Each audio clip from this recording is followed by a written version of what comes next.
Up next, we have David Thompson to present to us on closed-loop geothermal projects and applications to mining projects. David is president and CEO of Evor Yukon Inc., a Yukon company founded to develop large-scale geothermal power and heat projects in Yukon, Canada, using the Evor Loop technology. David has broad experience in clean and renewable power projects, including high-efficiency gas-fired generation, wind, and solar power. He was a founder and CEO of Port Albert Wind Farms, which developed what is now the largest wind farm in Canada.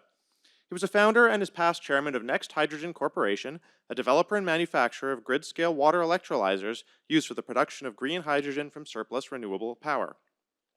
David graduated in engineering from Queen's University and has more than 40 years of experience in the broader energy industry in Canada and internationally.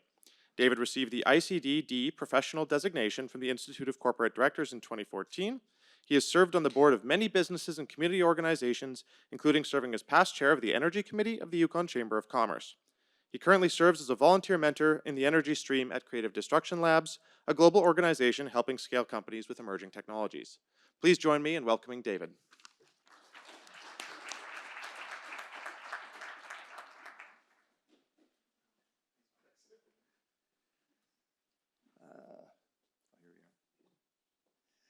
Okay, well, thank you very much for the kind introduction, and thank you, Gary, for your presentation and comments, and it leads, very well into what I have to say here. And first of all, I'd like to acknowledge the opportunity to speak here. I mean, this is a great opportunity, great place to hold it, and very appreciative of the opportunity. So what I'll do here right now is just walk through the technology. Geothermal, why do we do it? Why would we do it in the Yukon? Give you an update on some projects and advancements in this technology, and then make some comments on how it would relate to mining, which is part of the reason why we're here. So very quickly, this is a sketch of what the most recent ever technology, and it's ever. It's like forever or endeavor, and So I'll just set the table a little bit for what it looks like. So this is mostly underground. It's got a relatively small surface footprint, and it really takes advantage of huge advances in drilling technology that's happened over the last 10 years, primarily coming out of the shale oil, shale gas business, where they've spent tens of billions of dollars advancing technology, and it can be repurposed to geothermal energy. So this is mostly drilling, and it's mostly underground. And so, roughly 80% of the cost of the project is drilling. And so just, very quickly, you start off with cold water, goes down, and the inflection point here is about 5 kilometers deep. So this is deep, and it's higher temperature, and it's scalable, and it can be very large scale. So it's basically an underground radiator that you're creating by drilling. So you have 2 parallel wells from surface. They kick off into legs that generally 12 legs that join together like the spines of a pitchfork. Where you have 12 going down this way. Sorry. Yeah, sorry, I'm walking away from the mic here, but and then 12 coming down, and you join together at the tip, creating an underground radiator. And the efficiency is enhanced by the idea that you're creating a natural thermosiphon. So if you have cold water coming down here where it's blue, it spreads out, goes through the upper legs of the radiator, join at the tip, and all the time it's warming up, conductive heat transfer into the good idea. Into the fluid. And then as it's getting warmer and warmer, it's also getting lighter. The warmer water's lighter than the cold water. And so the cold water is pushing it through, coming up the top. That's the thermosiphon. And you extract the heat at the surface. Now, I can get into this in a lot more detail, but that sort of sets the table a little bit for what we would propose for the Yukon. So this will give you an idea of surface footprint. So a wind farm can have a huge surface footprint. Solar could have, a smaller surface footprint, but nevertheless large. this would have a very small surface footprint, so you can put it into small places. You can put it close to where you need the power, and most of what you're operating is underground. So where do we fit into the energy picture? And I'll try to get this through fairly quickly. Is sort of in the middle of, some energy is clean, but it's not firm. Some is firm, but it's not clean. And a lot of them are not scalable. In other words, you can only work with what you have with, say, hydro. But Ever's basically infinitely scalable, so we're kind of fitting in the middle of the diagram as to what are we offering. So it's really the world's only scalable form of zero emission baseload renewable power. And what's really interesting, I've been involved in many types of renewable energy, and I've always been attracted to geothermal. I thought, this is the next big thing. I've been involved in wind and solar, but the need for an aquifer has always been a challenge because, well, there are aquifers. They're hard to find and define, and they often aren't where you need the power. And then you're also handling water at surface. So this eliminates the need for an aquifer. So we're basically just extracting heat from the natural heat of the earth by conductive heat transfer, and you've got hot rock underneath your feet, basically wherever you are on the earth, and it's just a question of how close to the surface it is. So, this is a pretty busy slide. I'll try to get through it fairly quickly, but this is the system we're talking about. In this case, 12 legs going out and 12 coming back, and they're connected at the tips. And so the progression of this, and first of all, Ever has been validated, I guess, by investment from huge companies around the world. BP, Chubu is a Japanese company, BHP, OMV is the national oil company of Austria, Microsoft, more recently the Canada Growth Fund. So the progression of technology has been from what we call Ever Light, which has 2 surface locations, and you drill below the surface down 2.5 kilometers, and then join those 2 wells toe to toe and create a circuit subsurface to collect the heat. So that's been operating since 2019 as a test bed to sort of prove this conductive heat transfer from the earth, and you can adjust the flow rates and the outputs and that sort of thing. So the next development is what we call Ever 1.0, and that's currently under construction in Germany. So it's a major project, and I'll get into that in a minute. But the next stage is what we're proposing for the Yukon, which is Ever 2.0, which is on the right, and there are a number of projects that are under development in Europe right now. There are several Ever 2.0 projects that are in the hopper, and so it'll be coming out fairly soon. Again, I'll talk about that in more detail. So what's the overview of the system? It's a closed system. You're not producing or consuming any fluids. It's like the radiator of your car. You top it up with a little bit of water once in a while, but by and large, it's closed. And so you're not handling any fluids at surface. You don't need an aquifer. It's circulated naturally by a thermosiphon, so you don't need to pump it. You're not emitting any gases, or you're not handling any fluids at surface, no water treatment. You're not using any water in a continuous basis. The op costs are much lower than traditional geothermal because you're not handling all these fluids at surface. It's all subsurface, so you're basically independent of climate. In other words, it could be sunny, cloudy, windy, raining. It doesn't matter. You're down kilometers, and so you're operating relatively independent of climate. The time to develop a project is 3 to 5 years, and we can look in a minute at this project in Germany that's underway, and it came together very quickly and is going to be producing heat and power by the end of this year. It's also base load, and it's dispatchable power, which is what utilities need. I won't spend a lot of time on this, but basically the Earth is like a battery that's constantly being recharged by heat from the center of the Earth and by the decay of minerals generating heat. But all I'm trying to show here is that over 30 years, and actually up to 100 years, you've got relatively little degradation in the output. And so this maintains a flat output for a long time. So this is base load. It can produce continuously, but it can also respond to daily variations. In other words, instead of producing it at a constant rate, as we're showing here, you could slow it down at night or slow it down in the daytime and have a peaking output, say in the morning, or a peaking output in the evening when you need more power. So you can respond, you can dispatch it, and vary the flow rate in order to meet the utility's specific demands. So who are we?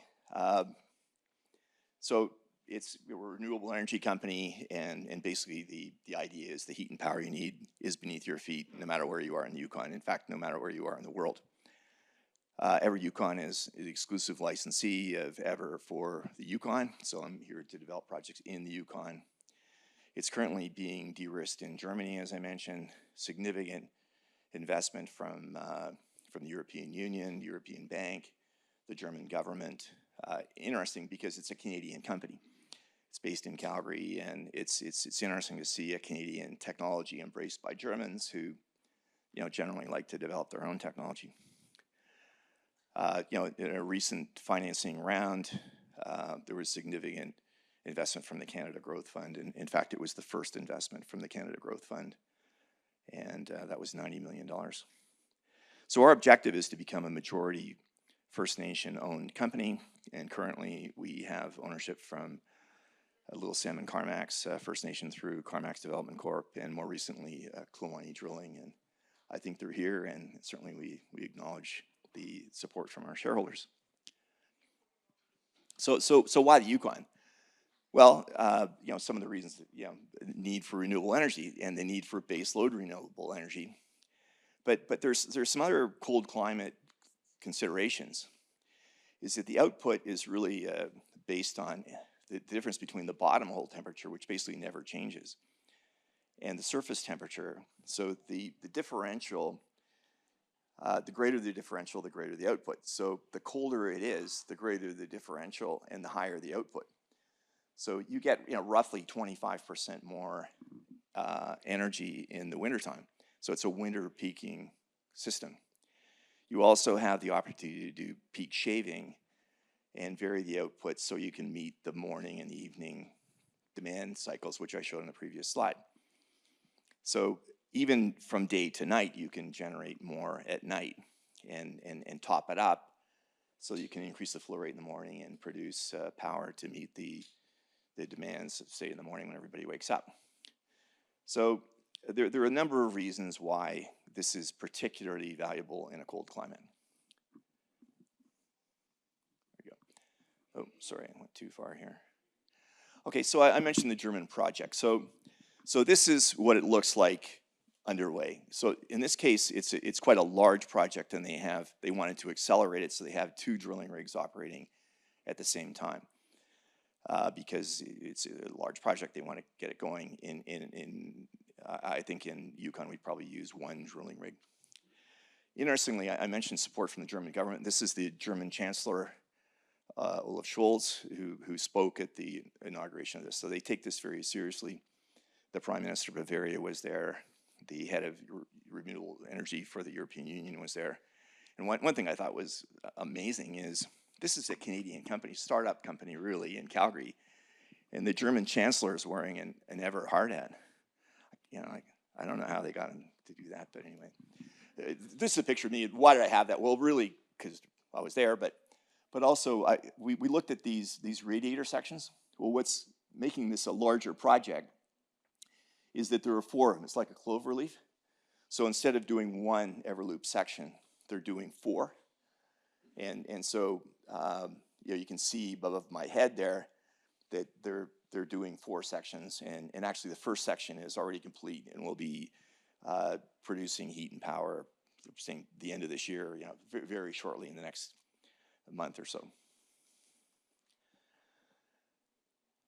So this is another picture of the site. As I mentioned, 2 drilling rigs, but these are more or less conventional drilling rigs that you would find in Alberta. It's the drilling subsurface that the drill string that's quite different, because this Ever 2.0 project is targeted for igneous rock, and hard rock, which is relevant to Yukon and to the mining industry.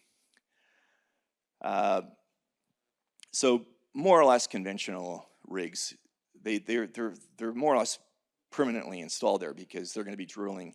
They have a contract to drill constantly for 4 years. And then I just heard that they're talking about now a subsequent phase, which is 200 megawatts. Well, and that's just this project. Well, that's twice the installed capacity of the Yukon. And so when we talked about scalability, I mean, this can be scaled and it can be very large. And yet the surface footprint is relatively small. You can put this close to a town, and because you don't need an aquifer, you can place it right beside the grid, or in the mining industry's case, right underneath the mine. So as I mentioned, this is underway. It's going to supply district heating and power, and it can switch from power to district heat back to power depending on what the demand is. There's a large demand for district heating in Europe. They have a lot of existing district heating systems, so there's a lot of demand for just heat. Interestingly, the majority, the largest shareholder in this project is Chubu Electric Power, which is a Japanese company, even though the project is in Germany. And so there's broad application of this in Japan, and not surprising. So I acknowledge there was a lot of discussion about this morning, a lot of work being done by Yukon Geologic Survey and their colleagues, in terms of gathering data. And we're in a phase where we're constantly gathering data, and we've been working closely with them to continue to gather subsurface data, surface data, to study this geothermal gradient. But this is a Curry Point map, and it basically is an indicator of geothermal gradient that you can get from surface measurements, magnetic measurements. And really what it shows here is that the bottom half of the Yukon has a favorable geothermal gradient. In other words, everything from garden variety to very good, above average, and in some cases exceptional. There are a number of cases where we see an exceptional geothermal gradient. So we think the next step is to gather data, but we also think that it needs to have a commercial demonstration of Ever 2.0 technology, and we think the best place to do that is adjacent to the grid, adjacent to roads, adjacent to people and facilities and that sort of thing. Starting to run out of time here. So we've had some discussions with Kwon Dunn about locating one adjacent to the battery site. We've also talked to YDC and talked to YEC about, because it's a new grid interconnect, and also they're looking at developing commercial industrial land in the area, which could be consumers of the waste heat. So you could distribute waste heat to new commercial and industrial customers. So where are we now? And really the tagline is the path to geothermal anywhere. So Ever, what they want to do is, you've got heat beneath your feet no matter where you are on the planet.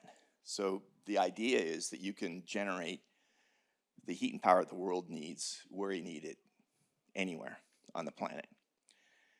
And so this gives you an idea of how do you get there. And you want to get into this band here where you're producing huge amounts of commercial power. In other words, you're competitive on cost with anybody.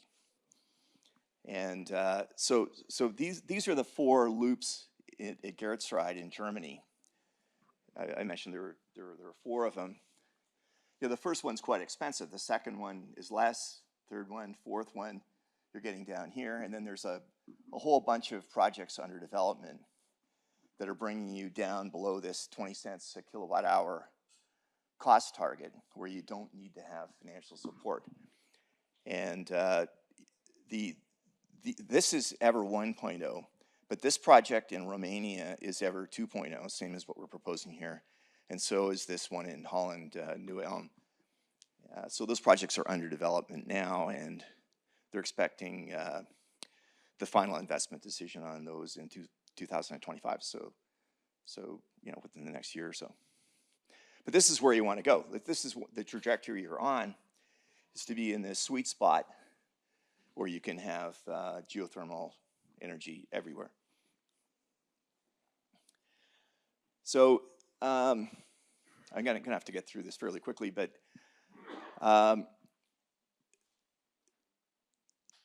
what we think is we can provide the baseload renewable energy that Yukon needs at a scale that it needs, and scale it as it's being developed.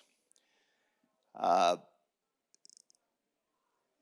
does this relate to mining? Well, the heat and power you need is beneath the mine. And because it's somewhere between 30 and 50% of their operating costs, it's a major advantage to mines to have that power there. You don't have to build power lines, and the public acceptance and emission issue is would be pretty attractive to them. I guess in the interest of time, I'll just say, because this is scalable, I've got a background in hydrogen. Like I think Andrew mentioned that I was involved in starting Next Hydrogen, and so that company currently manufactures large-scale water electrolyzers for making hydrogen from renewable energy. So we can scale this at a mine site to produce additional power to run electrolyzers and produce hydrogen. And especially where, with 200-ton mine haul trucks that run on diesel, they use a lot of fuel in the haul of material. So, I think if you really wanted to look at green mining, you'd take the heat and power requirements of the mine itself, expand the output on location of geothermal energy to produce hydrogen by electrolysis, and then this is a Komatsu heavy haul mine truck that runs on fuel cells, and that's been delivered to Anglo American in South Africa. And I think it's a model for heat and power requirements for a mine, as well as the mine haul equipment, and potentially 100% green mine. Thanks very much.